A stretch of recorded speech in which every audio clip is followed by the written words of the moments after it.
Welkom by die eerste dag van ons 2026 leesstofbediening, Week van Gebed reeks.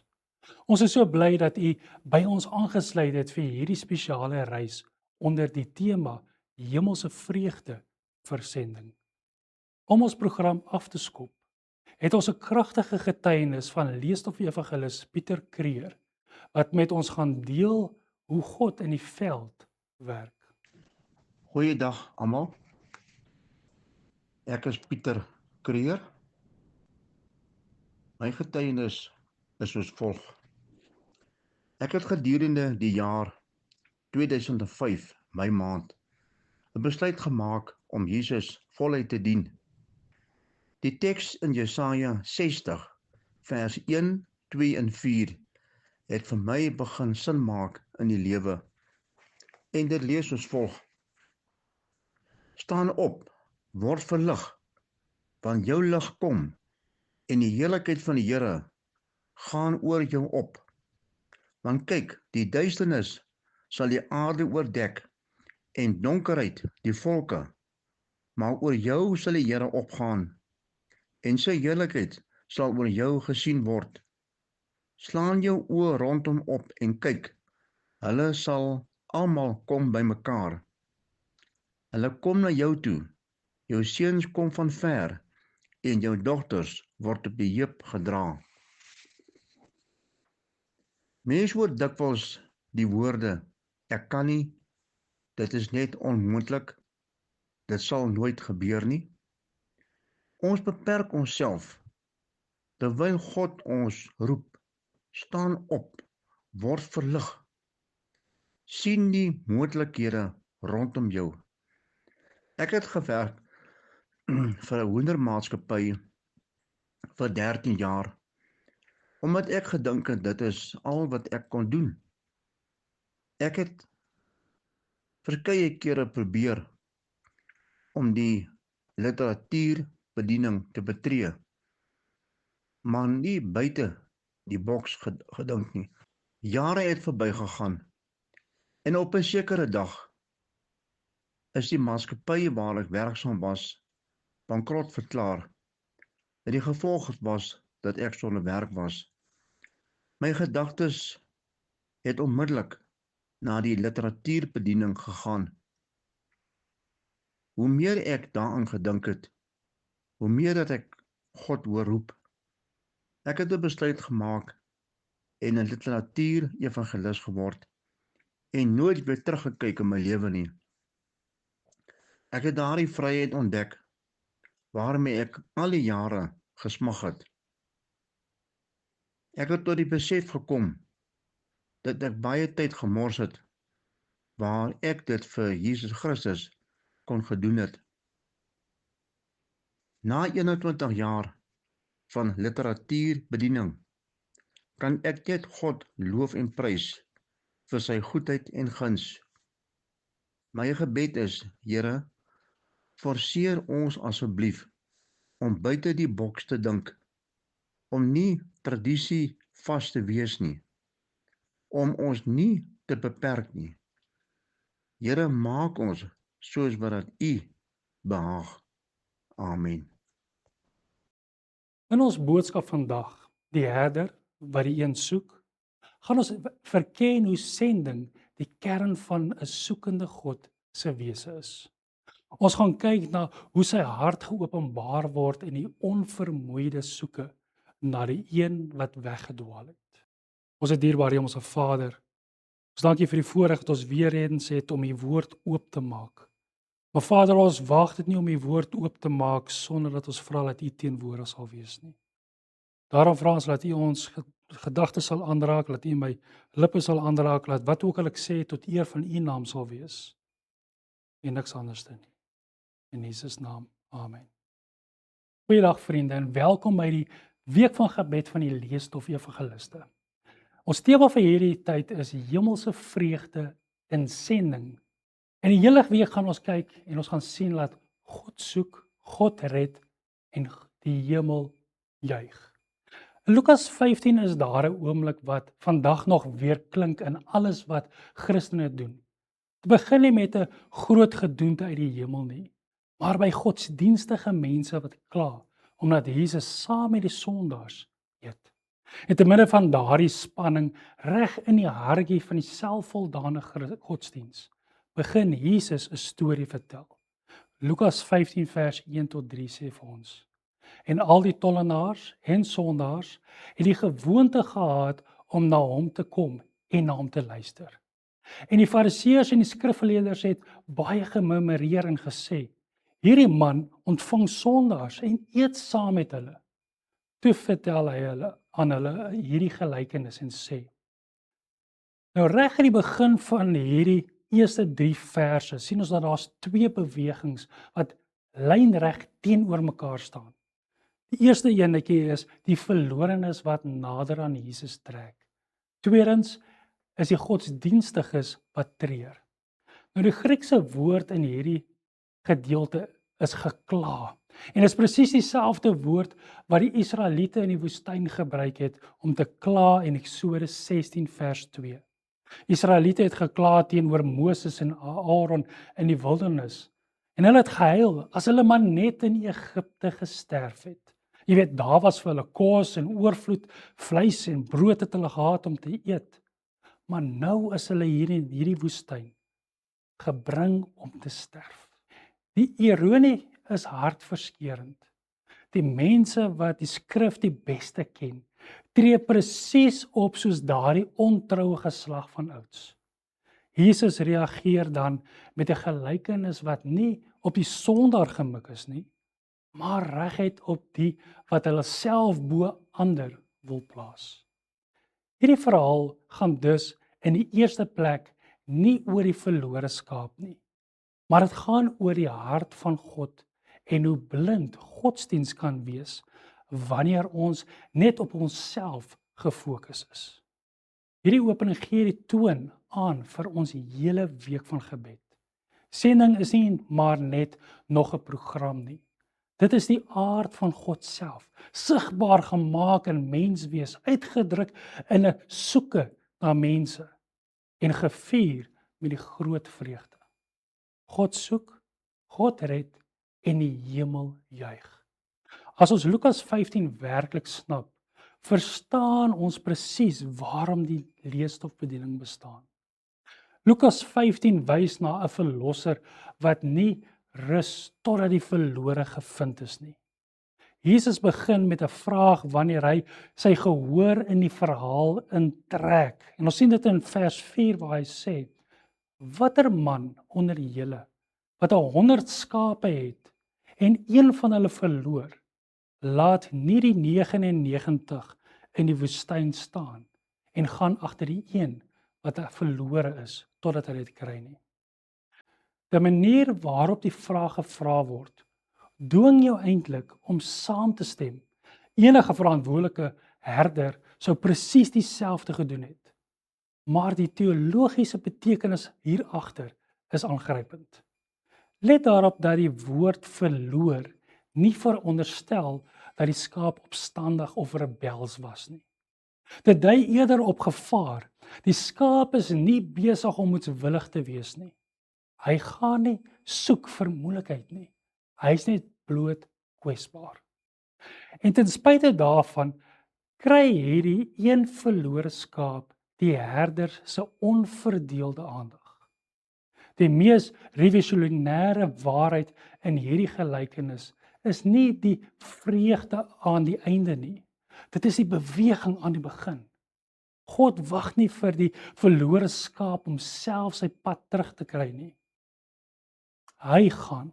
En daardie selfde prentjie sien ons in Genesis 3 vers 9 waar Adam en Eva gesondig het en Adam en Eva weggekruip het vir die Here. En toe God kom toe vra hy, waar is jy? Elke aksie in hierdie verhaal behoort aan God. Die herder verlaat, die herder soek, die herder vind. Die skaap dra absoluut niks by tot sy eie redding of verlossing nie. Dit is die evangelie in sy eenvoudigste vorm. Luister 'n bietjie hoe Jesegiel 34 hierdie selfde Here lank voor Lukas beskryf. Vers 11 lees ons: Want so sê die Here, Here. Kyk, hier is ek. En ek sal my skape vra en vir hulle sorg. Soos 'n herder vir sy trop skape sorg op die dag as hy onder sy verspreide skape is. So sal ek vir my skape sorg.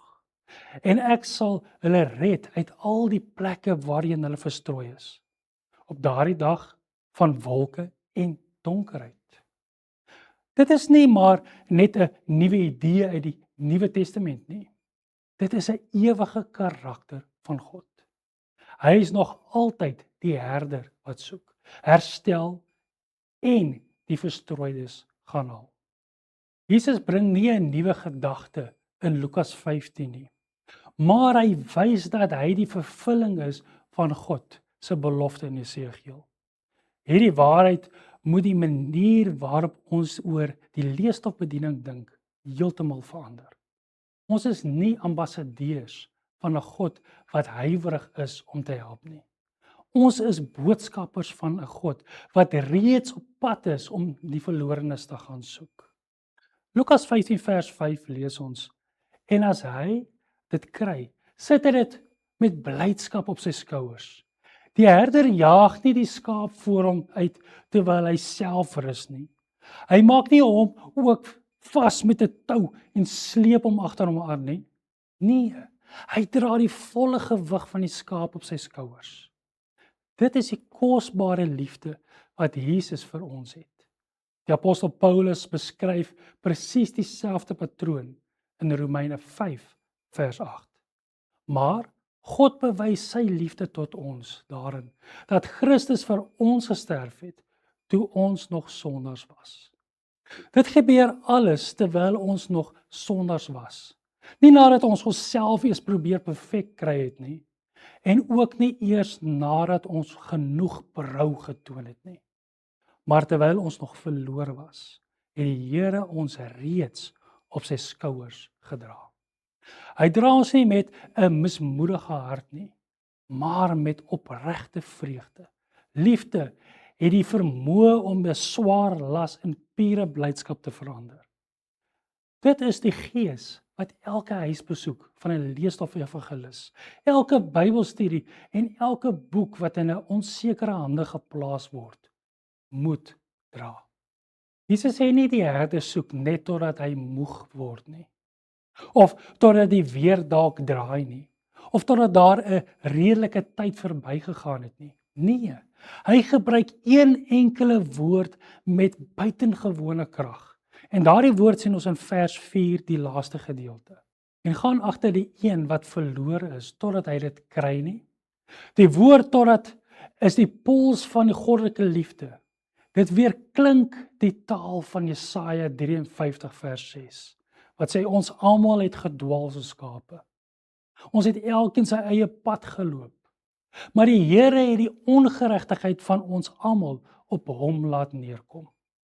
Die skaap het gedwaal, maar die herder het die skuld en die ongeregtigheid op hom geneem. Die prys om daardie skaap te vind was nie gering of maklik nie. Vriende, dit was Golgotha. Hoe hartseer is die woorde wanneer u aan 'n deur klop om boeke te verkoop, of selfs net as 'n kerkleier wat iemand wat lank laas in die kerk was te besoek en die persoon sê vir u: ek stel nie belang nie. Die herder het nie moed opgegee nie. Daarom mag ons ook nie moed opgee nie. Die tweede deel van hierdie gelykenis bevat een van die mees verstommende oomblikke in die hele skrif. Ons sien die herder wat 'n volwasse skaap op sy skouers dra. En hierdie dier wat maklik tussen 20 en 40 kg kan weeg, word op sy skouers geplaas. En tog word hy nie beskryf as iemand wat uitgeput of bloot verlig is nie. Hy word beskryf as iemand wat baie bly is. En hierdie vreugde is so groot dat dit nie privaat kan bly nie. Lukas 15 vers 6 sien ons, en as hy by die huis aankom, roep hy sy vriende en sy bure bymekaar en sê vir hulle: wees saam met my bly, want ek het my skaap gekry wat verlore was. Sodra sending blote verpligting word, verdwyn die vreugde. En wanneer dit net 'n strategie word, verloor dit sy hartklop. Maar wanneer sending uit liefde vloei, wanneer ons opreg glo in die waarde van elke mens, dan word die vreugde onafskeidbaar van die werk. Die psalmdigter vang hierdie pragtige verband tussen God se soeke en ons belewenis van vreugde perfek vas in Psalm 126 vers 5 en 6. Die wat met trane saai, sal met gejubel maai.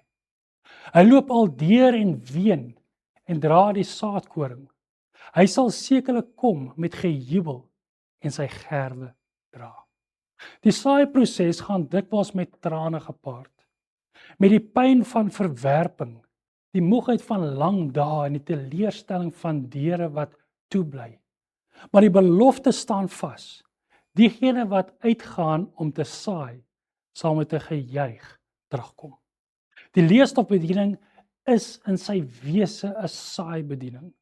En die vreugde wat dit voortbring, is nie iets wat ons self vervaardig nie. Dit is iets wat deur God beloof word. Die herde bring nie die skaap stilletjies terug en gaan dan bloot aan met sy dag nie. Nee, hy roep die hele gemeenskap bymekaar. Dit is teologies gesproke uiters belangrik. Ons is geroep om getuies te wees van herstel. En die Nuwe Testament beskryf redding as iets wat saam met ander gevier moet word. In Romeine 10 skryf Paulus dit soos volg: Hoe kan hulle hom dan aanroep in wie hulle nie geglo het nie? En hoe kan hulle in hom glo van wie hulle nie gehoor het nie? En hoe kan hulle hoor sonder een wat preek? En hoe kan hulle preek as hulle nie gestuur word nie? Soos geskrywe is, hoe lieflik is die voete van die wat die evangelie van vrede verkondig. Van die wat die evangelie van die goeie verkondig. Die ketting van sending in Romeine 10 begin by God wat stuur, beweeg deur die prediker wat gaan en lei na die hoorder wat die boodskap ontvang, totdat die hele gemeenskap uiteindelik saam juig. Die leesstofbediening vorm 'n integrale skakel in elke deel van hierdie ketting. Ons word gestuur, ons gaan en ons plaas die woord fisies in die mense se hande. En wanneer daardie woord wortel skiet, juig die hemel en die aarde saam. In Lukas 15 vers 7 lees ons: Ek sê vir julle dat daar net so blydskap sal wees in die hemel oor een sondaar wat hom bekeer, meer as oor 99 regverdiges wat die bekering nie nodig het nie. Hierdie vers keer elke program op sy kop, wat bloot op indrukwekkende getalle bou, ten koste van die individuele mens. Die hemel vier nie statistieke nie. Die hemel vier die een sondaar wat hom bekeer, een lewe wat uit die duisternis na die lig gedraai word, een gesin wat 'n boek oopmaak en die waarheid gevind het. Die leesstofbediening word nie gemeet aan hoeveel boeke versprei word nie, maar aan elke mens wat deur daardie boeke verander word. Dit is wat die hemel laat juig. Die gelykenis eindig nie by die skaap nie. Dit eindig by die vreugde en dit is presies waar Lukas ons wil laat. Terwyl die Fariseërs hierdie verhaal as teregwysing ervaar het, moet ons dit as 'n uitnodiging sien. Hemelse vreugde is nie 'n private saak vir God en die engele nie. Dit is die hartklop wat die hele kerk moet dryf. Die kernvraag in hierdie gelykenis is: wat laat ons werklik juig? Wat maak ons bly? Ons moet onsself afvra hoe ons reageer wanneer 'n lidmaat wat lank weg was uiteindelik terugkeer na die kerk toe. Vier ons dadelik saam fees of is ons eerste reaksie om hulle skepties te ondervra? Net so wanneer iemand van die kantlyn af positief op die evangelie reageer, moet ons besluit of ons hulle met oop arms verwelkom en of ons hulle dwing om eers hulle self te bewys. Beskou in hierdie lig die belofte van Jesaja 61. Die gedeelte wat Jesus in Nasaret hardop voorgeles het as sy eie missiestelling. Jesaja 61 vers 1 tot 3. Die Gees van die Here is op my, omdat die Here my gesalf het om 'n blye boodskap te bring aan die ontmoediges. Hy het my gestuur om te verbind die gebrokenes van hart, om vir die gevangenes 'n vrylating uit te roep en vir die geboeides opening van die gevangenis. Om uit te roep 'n jaar van 'n welbehae van die Here en 'n dag van wraak van ons God. Om al die getrerendes te troos, om vir die trerendes in Sion te beskik, dat aan hulle gegee word sieraad vir as, vreugdeolie vir treurigheid en gewaad van lof vir 'n verslae gees, sodat hulle genoem kan word terebinte van geregtigheid, 'n planting van die Here tot sy verheerliking. Lukas 4 vers 21 stel dit soos volg. Hy sê, toe begin hy vir hulle te sê, vandag is hierdie skrif in julle ore vervul. As ons onsself beskou as die liggaam van Christus, as Christus se hande en die voete vir hierdie generasie, dan is dieselfde roeping op ons skouers as wat op Jesus gerus het. Die armes, die gebrokenes, die gevangenes, diegene wat treur, is nie maar net mense op die randgebied van ons sending nie. Hulle is die kern daarvan. Ons behoort die behoeftiges te ontmoet.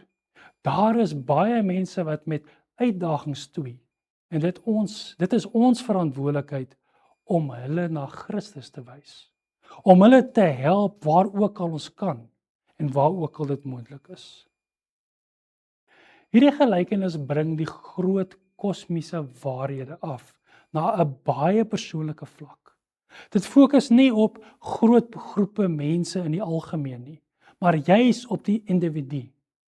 Dit vertel van die herder wat die hele trop agterlaat om spesifiek daardie een skaap te gaan soek wat aan hom behoort. Dit is presies hierdie persoonlike kant van God se liefde wat Paulus so pragtig in Galasiërs 2 vers 20 beskryf het.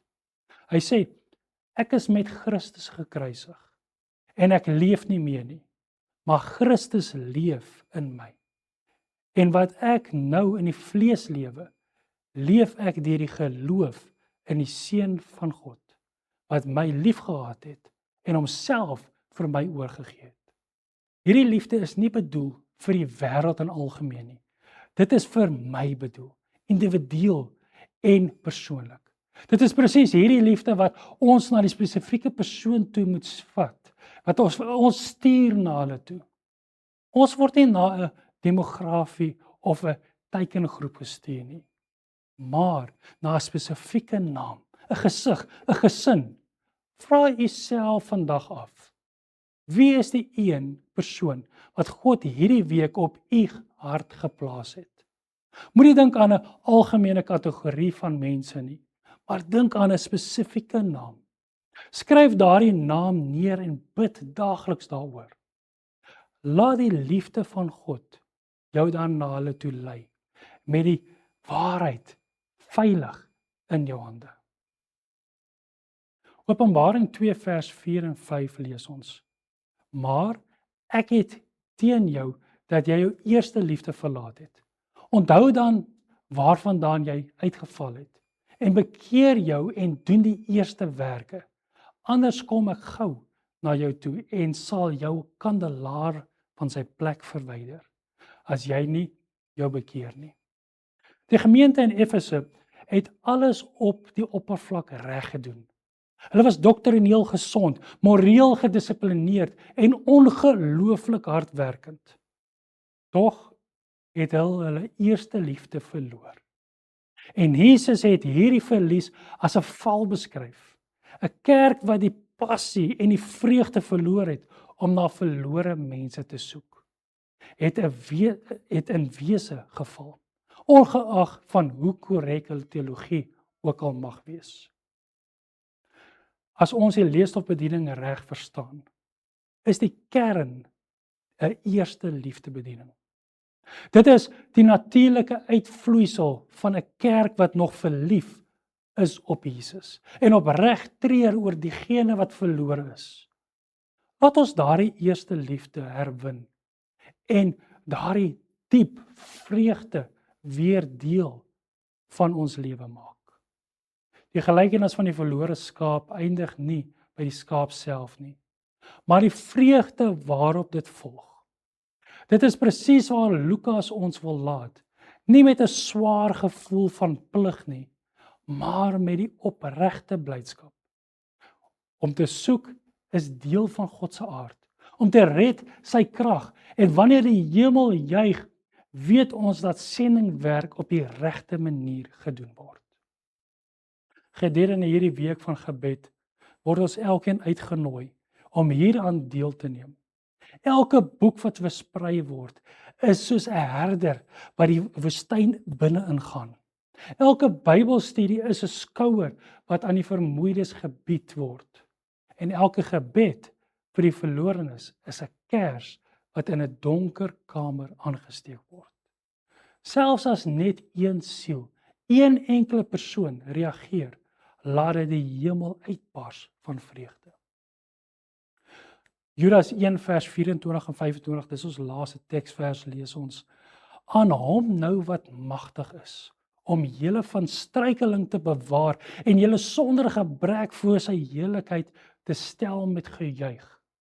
Aan die alleenwyse God, ons verlosser, kom toe heiligheid en majesteit, krag en mag, nou tot in alle ewigheid. Amen. Die God wat na ons soek, is ook die God wat ons veilig bewaar. Hy is die een wat ons vind en ons uiteindelik vlekloos met onbeskryflike vreugde voor sy heiligheid sal stel. Dit is die groter verhaal waarin ons elkeen ons eie plek vind. En dit is die missie wat ons met mekaar deel.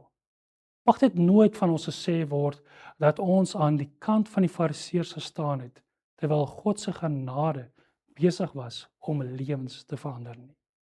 So, ek daag jy uit hierdie week om te kyk en te dink aan daardie een naam, daardie een persoon, daardie persoon wat u weet verdwaal het.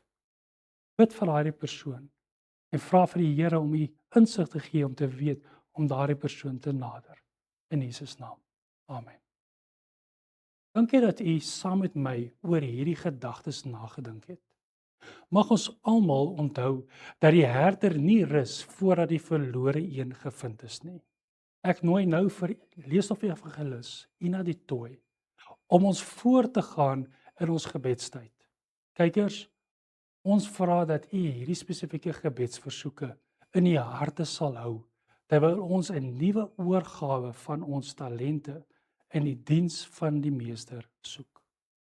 Onse liefdevolle Hemelse Vader, baie dankie vir die liefde en die goedheid en die voorreg wat ons het om na U te kan kom in gebed. Here, vandag kom ek en ek bid vir elke lidmaat. En ek vra die werking vir die Heilige Gees in elkeen se lewens, in gedagtes. Here, vir 'n sending gees, dat daar 'n gees in elkeen sal wees om die evangelie uit te dra. Wil jy asseblief met mense praat? Elke lidmaat, hoe u dit ook al mag beskik.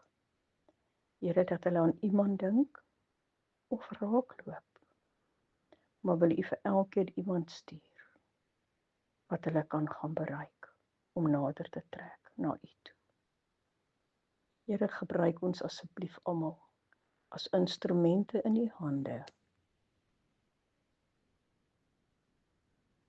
Dan bid ek, Vader, en vra dat u asseblief met elke literatuur evangelis in ons divisie sal wees. Here, u ken elkeen by name. U weet wat is vir hulle maklik U weet wat is vir hulle moeilik.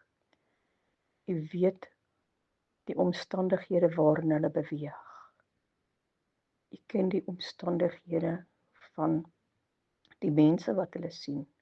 Here, ons vra, wil U asseblief die harte van mense aanraak waar daarmee gepraat word. Wil U asseblief die beursies oopmaak.